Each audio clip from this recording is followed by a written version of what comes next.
మహాపరిశుద్ధుడు, ప్రేమగల దేవుడైన యేసుక్రీస్తు నామములో వందనములు చెల్లిస్తూ ఈ మాటలు మీతో మాట్లాడుతున్నాను.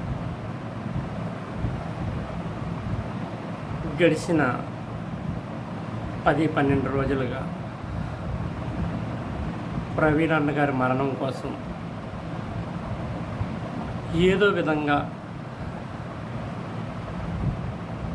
వారు ఛానళ్ళ ద్వారా కానీ వ్యక్తుల ద్వారా కానీ దుష్ప్రచారం చేస్తున్నారు.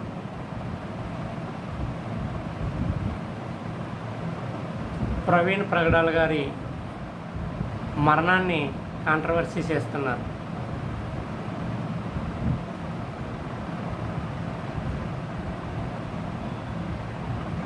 ఆ మరణం వెనుక ఉన్నది ఎవరు?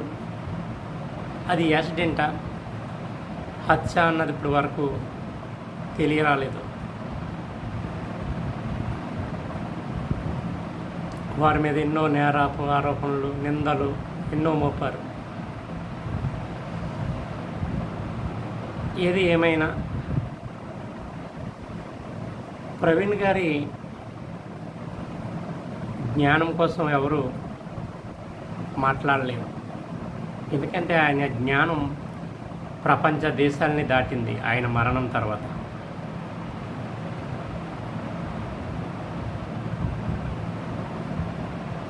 ఆయన మరణం ఆయన మాటలను ప్రపంచానికి తీసుకెళ్ళినాయి. దేవుడు ఆయన్ని బ్రతకుండగాను వాడుకున్నాడు. చనిపోయిన తర్వాత కూడా ఆయన మాటలు ప్రపంచవ్యాప్తంగా ప్రఖ్యాతి పొందాయి. ప్రతి ఒక్కరూ ఆయన మాటలు వింటున్నారు. ఆయన మాట్లాడిందల్లా నిజం మాత్రమే. నిజం మాట్లాడితే చంపేస్తారా? హిస్టరీ మాట్లాడారు. ఇంకా చెప్పాలంటే ప్రపంచ హిస్టరీలోంచి అలాగే మన దేశ హిస్టరీలోంచి చాలా మాట్లాడారు. మన దేశంలోనికి ఆర్యులు ఎలా వచ్చారు, ఈ మతోన్మాదం ఎలా పెరిగింది, బ్రిటిష్ వారు మన దేశానికి ఎలా వచ్చారు, ఎవరో ప్రోద్బలంతో వచ్చారు అన్నదే చెప్పారు తప్ప, అవసరమైతే మీరు హిస్టరీ చదువుకోండి.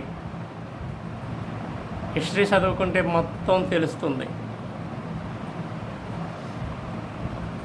ఆయన మరణం కోసం బాధపడుతున్న అనేక క్రైస్తవులు ముందుకు వచ్చి మాట్లాడుతున్న సమయంలో మరొక మిస్టరీగా మిగిలిన అజయ్ గారి కేసు ఒకటి మన మధ్యకు వచ్చింది. ఆ కేసులో మరో సంచలనం ఏంటంటే పాస్టర్ జోసెఫే అతని మీద కేసు పెట్టినట్లుగా కథనాలు వస్తున్నాయి. అసలు జోసెఫ్ పాస్టరా? నాకైతే అతని మాటలు వింటుంటే పాస్టర్ అని అనిపించడం లేదు.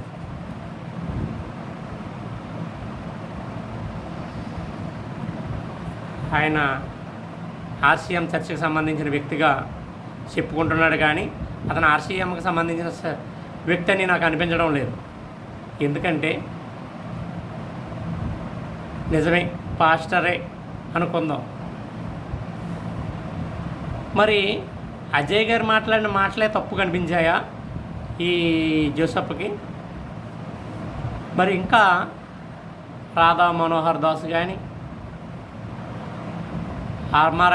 అమారా ప్రసాద్ కోసం కానీ, లలిత్ కుమార్ కోసం కానీ, కరుణాకర్ కోసం కానీ, ఈ మధ్యలో పార్వతి అనే వ్యక్తి, ఒక అమ్మాయి వయసు ఉంటుంది.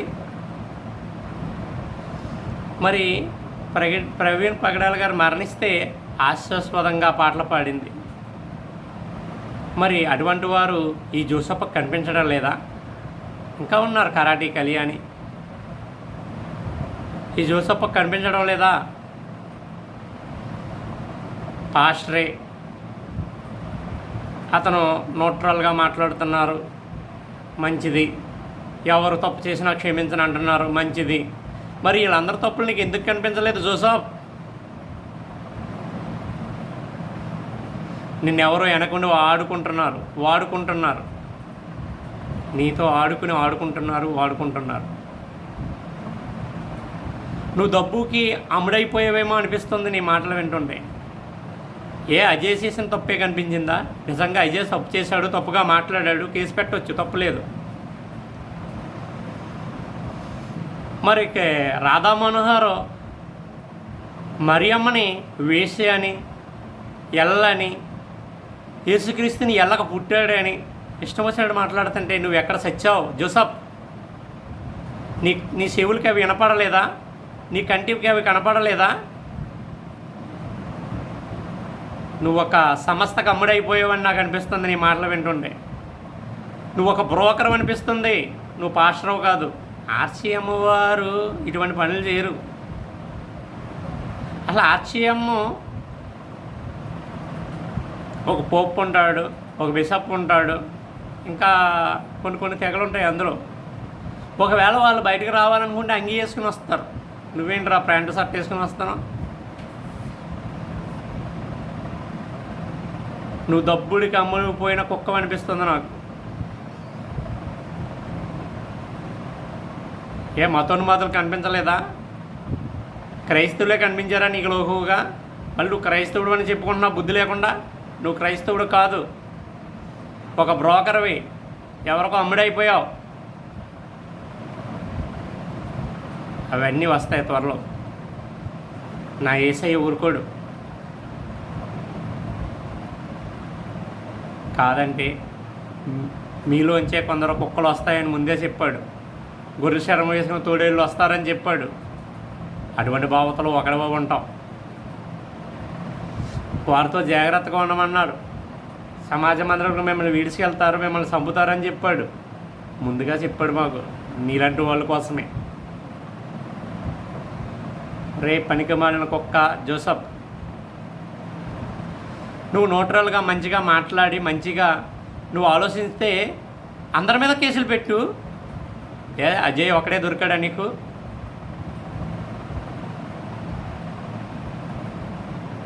అజయ్ అంతా ఓవర్గా మాట్లాడలేదే. యేసుక్రీస్తు వారి విగ్రహాలు పగలకూడదని అన్నాడు అని చెప్తున్నావు. అసలు యేసుక్రీస్తు వారిని విగ్రహాలుగా చూడమని చెప్పాడా బైబిల్లో నీకు?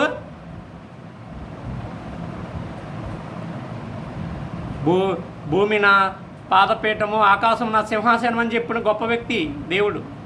అటువంటి వ్యక్తికి నువ్వు ఒక విగ్రహాన్ని పెడతావా? అటువంటి వ్యక్తికి నువ్వు ఒక గుడి కట్టగలదువా? అసకృష్యాల్లో నేను నివసించలేనని చెప్పిన దేవుడు ఎక్కడా? యేసుక్రీస్తు వారిని చిన్న విగ్రహంలో పెట్టి మీరెక్కడ? ఆయన ఆత్మస్వరూపి, వాక్యమై ఉన్నాడు. వాక్యంగా చూడు, ఒక విగ్రహంగా చూడకు యేసుక్రీస్తు వారిని. మరియమ్మ గారిని ఒక విగ్రహంగా చూడకు.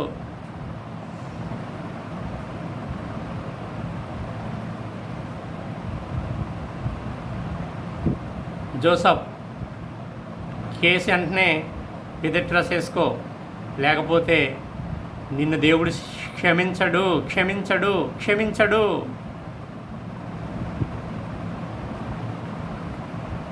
డబ్బు కమ్ముడిపోయావని మాత్రం మాకు అనిపిస్తుంది. దేవుడికి సకలము తెలుసు. నువ్వు న్యూట్రల్గా ఉంటే వాళ్ళందరి మీద కేసులు పెట్టుకో, తప్పులేదు. అవి నీ చెవికి వినిపించలేదా?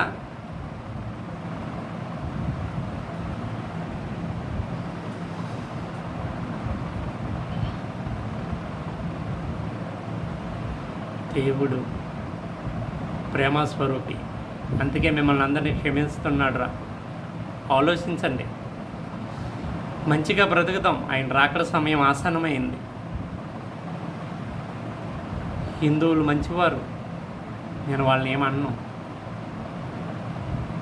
ముస్లింలు మంచివారు ఉన్నారు, వారిని ఏమన్నా. అలాగే క్రైస్తవులు మంచివారే, వారిని ఏమన్నా. కానీ ఈ మతాల మధ్యలో చిచ్చులు పెడుతున్న మతోన్మాదులు కొందరున్నారు, వారితో మాత్రమే నేను పోరాడుతున్నాను. మనుషులుగా బ్రతకండి, సాటి మనిషిని ప్రేమించండి, మనిషిని మనిషిగా ప్రేమించండి. కనిపించిన దేవుని ప్రేమించే నువ్వు కనిపించే మనిషిని ఎందుకు ప్రేమించట్లేదు?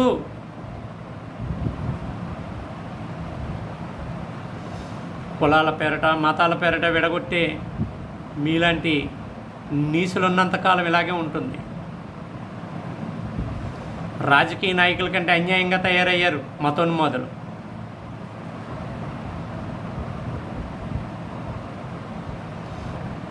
దేవుణ్ణి ప్రేమించండి, దేవుడి ప్రేమను పొందండి. జోసఫ్, మనసు మార్చుకో, లేకపోతే దేవుని ఉగ్రత నీ మీదకు వస్తుంది, జాగ్రత్త. అజయ్ గారు వాళ్ళ ఫ్యామిలీకి నేను తల వంచి నమస్కరిస్తున్నాను. మీరు భయపడకండి అమ్మా.